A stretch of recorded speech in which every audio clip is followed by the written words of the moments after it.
예수님께서 능력을 주시니까, 주의 성령이 함께하니까 제자들의 삶을 통해서도 이런 놀라운 역사가 일어난다는 겁니다.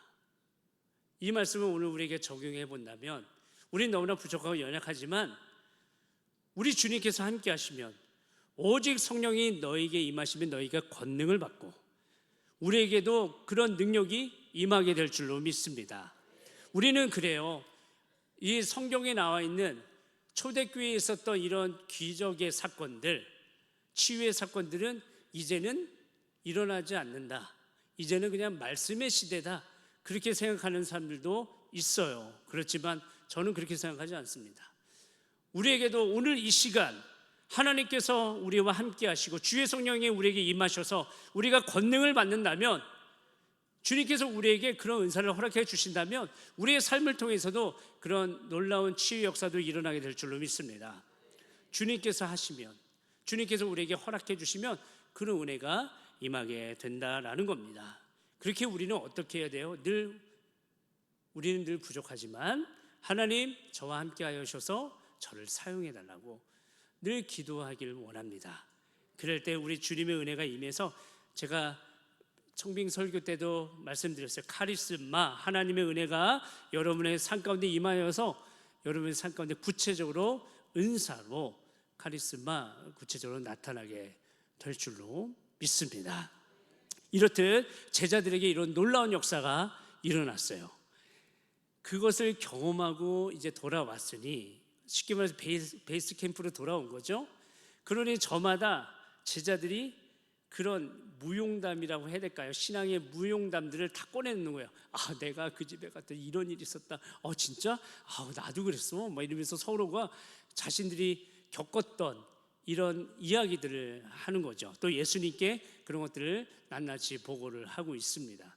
그러니 예수님께서 그들에게 잘했다 칭찬하셨겠죠. 고생했다. 그래서 예수님이 또 그들에게, 그래, 너희들을 통해서 너희가 기도하면 이런 유가 나갈 수 있다 말씀하지 않으셨을까 생각을 해보게 됩니다. 그런 가운데 우리 예수님께서 이제 제자들 데리고, 또 고생한 제자들을 데리고 쉼의 시간을 얻기 위해서 벳세다라는 마을로 들어가게 되었습니다. 근데 신약성경 복음서를 보게 되면 벳세다라는 곳이 참 의미가 있어요. 요한복음 1장 44절 말씀 보니까 예수님의 제자 베드로와 안드레, 빌립의 고향이었습니다.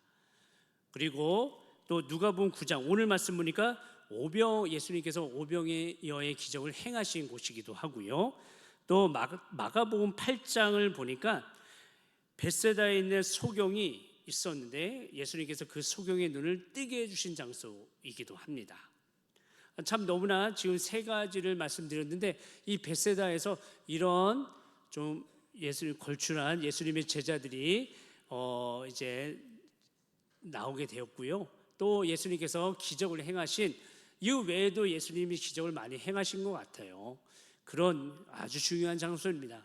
그런데 마태복음 11장 20절에서 21절 말씀 보니까 이 벳세다를 부정적으로 묘사를 하고 있어요.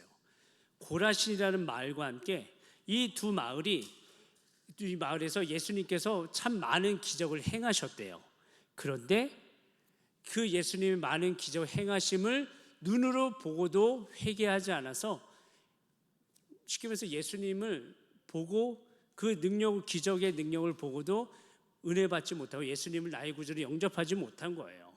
그래서 결국에는 책망받은 곳이 또 이 벳세다라는 곳이었습니다. 그래서 벳세다라는 곳이 참 중요한 곳이면서도 참 어떻게 보면 예수님께 책망을 받은, 은혜를 많이 받았음에도 불구하고 결국에는 그런 은혜로 보답하지 못해서 결국에는 책망을 받은 그런 도시였다라는 거죠. 이것을 오늘 우리에게 적용해 본다면, 하나님께서는 언제나 우리에게 가장 좋은 것으로, 가장 좋은 길로, 완전한 길로 인도하시는 분이세요.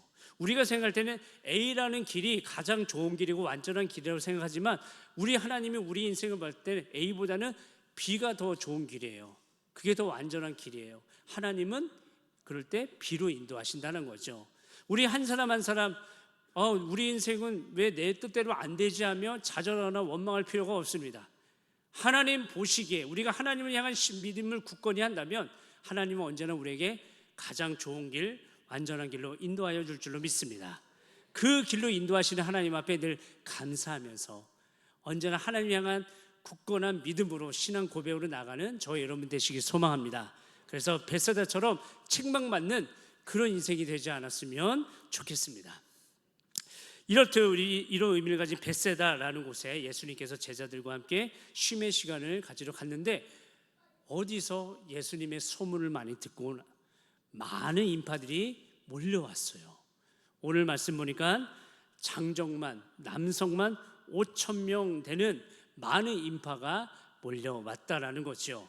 그러니 예수님께서 그들에게 복음을 또 전할 수밖에 없고요. 복음을 전하고 또 아픈 사람 있으면 치유하고 예수님께서 정신없이 열심히 또 사역을 감당하셨습니다. 그런 가운데 날이 저물었어요. 어둑어둑해지는 거예요. 그러니 제자들은 쉽게 말해서 스텝이에요. 그 행사의 스텝이 되는 거죠. 스텝으로서 걱정이 되는 거예요. 여기가 빈들이고 아무것도 없는데 날은 어두워지고 걱정이 되는 거예요. 그러다 보니까 예수님께 요청을 합니다. 예수님, 사람들을 보내서 저 마을과 촌으로 가서 저들에게 먹을 것을 얻게 하소서라고 요청을 하는 거죠. 그래서 예수님께서 그들에게 말씀하십니다. 너희가 먹을 것을 주라. 너희가 먹을 것을 줘. 그랬더니 제자들이 저희에게는 지금 보리떡 5개, 물고기 2마리, 어린아이가 내놓은 도시락으로 내놓은 그거밖에 없습니다. 도저히 먹을 것을 사지 아니하고서는 이 많은 사람들에게 줄 수 없다라는 이야기를 예수님께 올려드린 거예요. 오늘 이것이 오늘 본문의 말씀 내용인데 오늘 본문의 말씀을 배경적인 측면에서 제가 한번 설명을 드리고자 합니다. 우선적으로는 공간적인 배경이에요. 공간적인 배경은 어디였죠? 베세다에 있는 어느 한 빈들이었습니다. 빈들은 아무것도 없어요.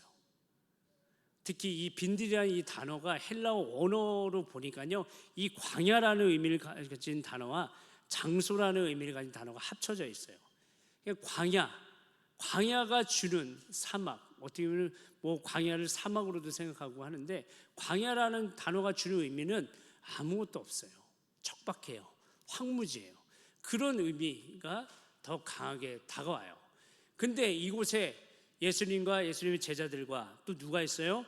남자만 5,000명. 신학자들이 생각할 때는 너무나 많은 인원들이 이곳에 있는 상황이에요. 아무것도 없어요. 베세다라는 장소도 아까 부정적인 의미를 말씀을 드렸어요. 책망받았던 곳이었고 또 이곳에는 지금은 또 빈들이라는 이 광야가 주는 의미가 너무 부정적이에요. 그런 상황 속에 놓여져 있고요. 시간적 배경은 두 번째 시간적 배경을 볼 때는 날이 저물어 가고 있었어요. 어두워집니다. 사람은 어두워지면 더 두려움이 생기기 마련이라는 거죠. 제자들의 마음속에 이런 두려움들이 걱정이 생겼습니다. 그리고 세 번째로 상황적 배경입니다. 아까도 말씀드렸듯이 남성만 5,000명이에요. 근데 신학자들에 의하면요, 남성만 5,000명이면 여성들과 자녀들까지, 아이들까지 포함하면 최소 1만 명 이상, 한 2만 명까지도 볼 수 있다는 거죠. 그 빈들이라는 곳에, 아무것도 없는 곳에 10,000명 이상이 모여 있다고 생각해 보세요. 대단하죠. 근데 먹을 것은 하나도 없어요. 날은 어두워져요. 그런 상황 속에서 걱정되죠. 이런 상황 속에서 예수님께서 제자들에게 너희가 먹을 것을 주라. 너희가 먹을 것을 주라 말씀하셨어요. 여러분들이 제자들이라면 어떤 마음이 들겠어요? 저는 제가 제자라면 제가 너무 믿음 없어 보일지 모르겠지만 이거 말이 안 되는 거 아니에요? 저는 제자들에게 이렇게 얘기할 것 같아요. 예수님 너무 말도 안 되는 것 같고 우리한테 요구하시는 거 아니야. 너무나 의아할 것 같아요. 억지스러워 보일 것이고. 그런 마음 안 들겠어요? 저만 믿음이 없는 모습인가요? 그렇잖아요. 너희가 먹을 것을 주라. 예수님도 그 상황 뻔히 다 아시는데 너희가 먹을 것을 주라. 계속 그 말씀 하시는 거예요. 과연 예수님께서 제자들을 공경에 빠뜨리기 위해서 이런 말씀을 주시는 것이겠습니까? 오늘 본문 말씀 이전의 내용을 한번 살펴보려고 해요. 그 전의 내용들을 보면 예수님은 제자들에게 직접적으로 혹은 간접적으로 제자들로 하여금 믿음의 중요성을 일깨워 주셨습니다. 누가복음 8장 22절에서 25절의 말씀을 보면 풍랑을 잔잔케 하시는 예수님의 모습이 등장을 하는데 사진 한번 보여주시겠어요? 예수님께서 제자들과 함께 배를 타고 바다를 건너려고 할 때 광풍이 불었습니다. 근데 이 사진을 보면 예수님은 뭐하고 계세요? 주무시고 계세요.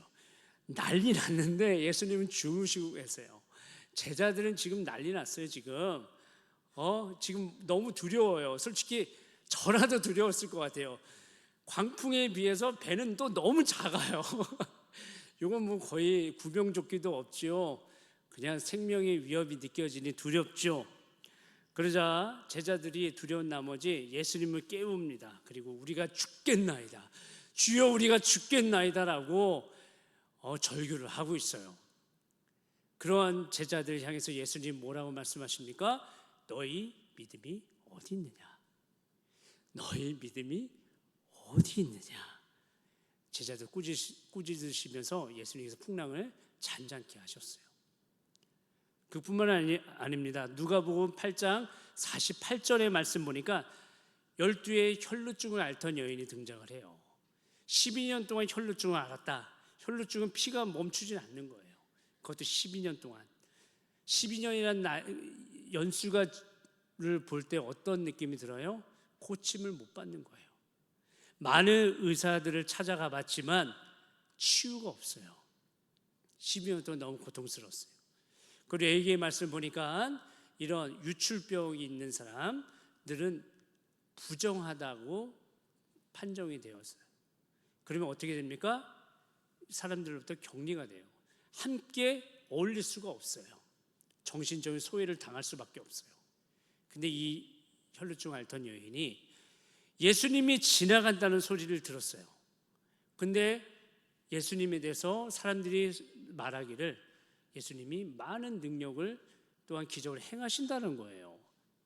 이 여인에게 있어서는 그 예수님, 저분이라면 나의 이 혈루병을 고쳐주실 것 같다. 예수님 아니면 도저히 내가 이 고침받을 수 없는 그런 상황에서 지푸라기라도 잡는 심정으로 많은 사람들이 반대했겠죠. 그 여인이 지나가니 사람들이 어떤 사람은 더럽다고 절로 가라고, 부정하다고 나가라고 때리기도 했을 거예요. 그런 많은 수모를 당하면서도 예수님이라면, 저분이라면 내가 고침을 받을 수 있겠다라는 그런 간절한 소망을 담아서 그 많은 인파를 뚫고 그곳에 들어가서 예수님의 옷가, 예수님을 또 대놓고 만지지 못해요. 부정하기 때문에 예수님의 옷가에 손을 만집니다. 그러자 예수님은 자신의 능력이 몸에서 빠져나간 것을 아시고 그 여인을 보셨어요. 근데 참 너무나 감동적인 포인트가 뭐냐면 예수님은 그 여인을 향해서 여인이라고 얘기를 하지 않아요. 처음 보는 그 여인을 향해서 딸이라고 말씀하세요. 딸아. 예수님은 그 여인이 자신에게 다가오는 그 여인의 믿음을 보시고 그 여인을 영적 가족으로 맞이해 주신 것이다라는 거죠. 딸아, 내 믿음이 너를 구원하였다. 딸아, 내 믿음이 너를 구원하였다. 치유해 주셨습니다. 이 모습을 제자들이 두 눈으로 똑똑히 보았습니다. 풍랑을 잔잔케 할 때도 똑똑히 보았고 이 여인이 치유받는 것을 똑똑히 보았습니다. 그뿐 아닙니다. 누가복음 8장 50절 말씀 보면 회당장 야이로의 딸이 죽게 되었어요. 그러자 그 야이로에게 예수님께서 말씀하셨습니다. 사진을 보시게 되면 그 두려워하는 야이로에게 예수님께서 어떤 말씀을 주시냐면 두려워하지 말고 믿기만 하라. 두려워하지 말고 믿기만. 딸이 죽었으니 얼마나 두렵겠어요. 걱정되겠어요. 혼비백산하겠죠. 그런 야이로에게 두려워하지 말고 믿기만 하라. 그리하면 딸이 구원을 얻을 것이다. 결국 예수님께서 회당장 야이로의 딸을 살려주셨어요. 그런 모습을 제자들이 두 눈으로 똑똑히 보았습니다. 그뿐만이 아니었어요. 오늘 서두에도 말씀드렸듯이 9장 1절에서 6절의 말씀 보면 제자들은 어떤 경험이 있습니까? 예수님께 권능을 받으니 어떻게 됐어요? 본인들이 나가서 기도할 때에 병든 자가 병에 치유를 받고 귀신 들린 자가 귀신이 나가는 그런 놀라운 역사를 본인들이 직접 경험을 했잖아요. 할 수 있다는 것을 알고 있어요. 내게 능력 주시는 자 안에서 내가 모든 것을 할 수 있느니라. 내게 능력 주시는 예수 그리스도 안에서 내가 어떤 것도 다 감당할 수 있다라는 그 믿음이 제자들에게 각인되어 있다라는 거죠. 그런 믿음의 확신 가운데, 믿음의 증거 가운데 그들이 살아가고 있는 이 타이밍에 그것을 직접적으로 경험한 지 얼마 되지 않는 이 상황 속에서 예수님께서 너희가 먹을 것을 주라고 말씀하시면 네 주님 하겠습니다. 믿고 순종하면 되는 것입니다. 충분히 경험했잖아요. 믿으면 되잖아요. 믿고 순종함이 먼저입니다. 우리도 믿음 생활하면서 제일 중요한 것이 무엇입니까? 믿고 순종하는 거예요. 믿고 순종하면 그 다음은 예수님께서 다 하실 줄로 믿습니다. 제자들은 믿고 순종하면 되는 거예요. 늘 그리했듯이. 그런데 지금 빈들에 서 있는 제자들의 눈에는 무엇이 보입니까? 저 벳사다에 있는 빈들, 저물어가는 해, 어두워집니다. 정말 2만 명 가까이 되는 많은 인파가 보입니다. 그리고 그들을 먹이기에는 턱없이 부족한 보리떡 5개와 물고기 2마리만 보입니다. 그들은 상황만 보았습니다. 문제만을 보았습니다. 지극히 현실만을 바라보았습니다. 그 현실 앞에서는 우리 힘으로는 더 이상 할 수 없다. 더 이상 할 수 없다라는 믿음 없는 대답을 합니다. 오늘 말씀의 제목처럼 빈들이니이다. 여기는 빈들이니이다. 여기는 빈들이니이다.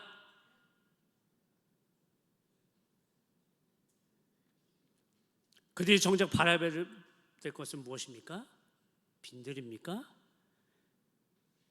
빈들 위에 함께 하시는 우뚝 서 계시는 예수님을 바라봐야 할 줄로 믿습니다. 빈들이지만 아무것도 없지만 누가 계세요? 예수님 계시잖아요. 너무나 많은 능력을 행하시는 예수님 계시잖아요. 우리는 결론을 알고 있어요. 이 많은 사람들을 보리떡 5개와 물고기 2마리로 충분히 배불리 먹이고 많은 양을 남기신 예수님이 계시잖아요. 그 예수님께 믿고 예수님께 구하면 예수님이 다 하실 수 있잖아요. 우리 인생에 예수님 계시잖아요. 무엇을 두려워합니까? 사랑하는 성도 여러분, 우리 인생 참 쉽지 않습니다. 요즘에 존버라는 말이 있듯이 그냥 근근히 버티며 살아가는 인생을 너무나 많이 보게 됩니다. 오죽하면 존버라는 말이 나왔겠습니까? 제가 신방을 가보면 많은 어르신들이 그런 이야기를 해요. 목사님, 죽지 못해 살아요. 죽지 못해 살아요. 목사님, 저 위해서 기도해 주세요. 빨리 천국 가게 해달라고. 너무나 마음이 아파요. 그냥 살아가는 이 모든 순간이 그냥 고통이에요. 어려워요. 저마다 너무 어려워요. 힘들어요. 어르신들의 육신의 고통이 너무 심하니까. 우리 아이들은 입시라는 입시 지옥 때문에 힘들어하고, 또 젊은이들은 취업 때문에 고통스러워하고, 30, 40대는 자녀 양육으로 인해서 힘들어하고, 또 경제적인 문제들, 앞날 이런 부분들 때문에 걱정하고 힘들어하고, 저마다 이렇게 보게 되면요, 저마다 빈들의 시대를 살아가고 있음을 보게 됩니다.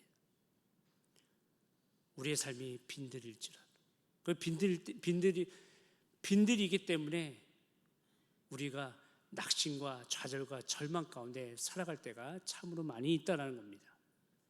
또 요즘에는 상대적 박탈감이라고 해갖고, 나에게 주어진 것에만 내가 이만큼 내가 받았어요. 그러면 그것에 얼마든지 감사하며 살아가도 충분해요. 오늘 눈 뜬 것도 감사하고, 내가 살아갈 수 있는 것도 감사하고. 제가 그때도 말씀드렸지만 어느 순간부터는요, 우리 아침에 일어났을 때 자녀들이 각자 방에서 멀쩡히 걸어 나온 것도 감사하더라고요. 또 집에 멀쩡하게 돌아온 것도 감사하더라고요. 우리가 그냥 일상에서 감사할 것을 찾으면 너무 많은데, 참 어느 순간부터 우리는 그런 감사는 사라져 버렸어요. 일상의 감사는 사라져 버리고, 저 엄마는 뭔데 나보다 더 많이 가졌지? 이런 식으로 자꾸만 다른 사람과 비교를 한다는 거죠. 근데 상대적 박탈감에 빠지면 뭐가 안 좋냐면, 하나님을 왜곡해요. 왜곡된 시선을 바라봐요. 하나님 왜 저 집사는 이렇게 많이 주시고 저는 이렇게 조금 줬어요? 신앙이 왜곡되어진다는 거죠. 빈들의 마인드로 살아가게 돼요. 내게 주신 은혜만 생각하고 그것에 감사하며 살아가면 되는데, 우리는 너무나 빈들 우리는 그런 빈들의 마인드로 살아갈 때가 얼마나 많은지 모르겠습니다. 그러니까 늘 허전한 거예요. 늘 비어있다고 생각하니까 이 비어있는 것을 채우기 위해서 어떻게 합니까? 오늘 제자들처럼 말과 촌으로 가서 유하면서 거기서 먹을 것을 사서 얻게 해달라고, 자꾸만 세상에 나가서 세상에서 중요한 것들, 돈이라든가 명예라든가 지식이라든가 세상에 가치 있게 여겨지는 것들을 자꾸만 우리 안에 채우려고 하는 그런 도전이 얼마나 많은지 모르겠습니다. 정녕 나의 삶이 빈들일지라도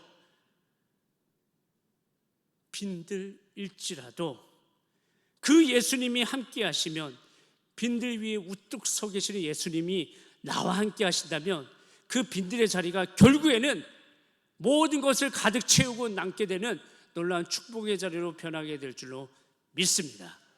주가 일하시네라는 찬양이 있어요. 우리 한번 영상을 한번, 찬양 가사가 너무 좋아요. 한번 우리 영상 한번 볼게요. 빈들에서 걸을 때 그때가 하나님의 때, 내 힘으로 안 될 때, 빈손으로 걸을 때 내가 고백해 여호와 이래. 날이 저물어 갈 때, 빈들에서 걸을 때 그때가 하나님의 때, 내 힘으로 안 될 때, 빈손으로 걸을 때 내가 고백해 여호와 이래. 주가 일하시네, 주가 일하시네, 주께 아끼지 않는 자에게. 주가 일하시네, 주가 일하시네, 신뢰하며 걷는 자에게. 사랑하는 성도 여러분, 우리 인생에 빈들이 참 많이 있습니다. 그러나 우리 그리스도인들에게 있어서 빈들은 하나님께서 임재하시는 거룩한 자리가 될 줄로 믿습니다.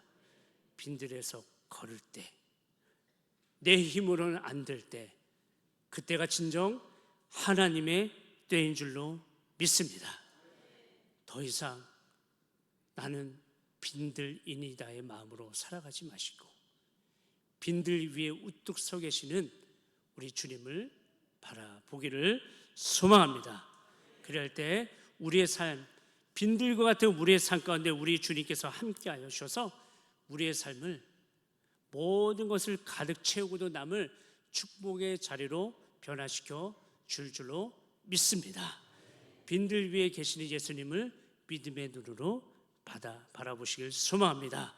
빈들의 굴레에서 벗어나시고 이제는 빈들 위에 서 계신 예수님 신뢰하며 믿음으로 날마다 나가는 저와 여러분들이 되시기를 소망합니다.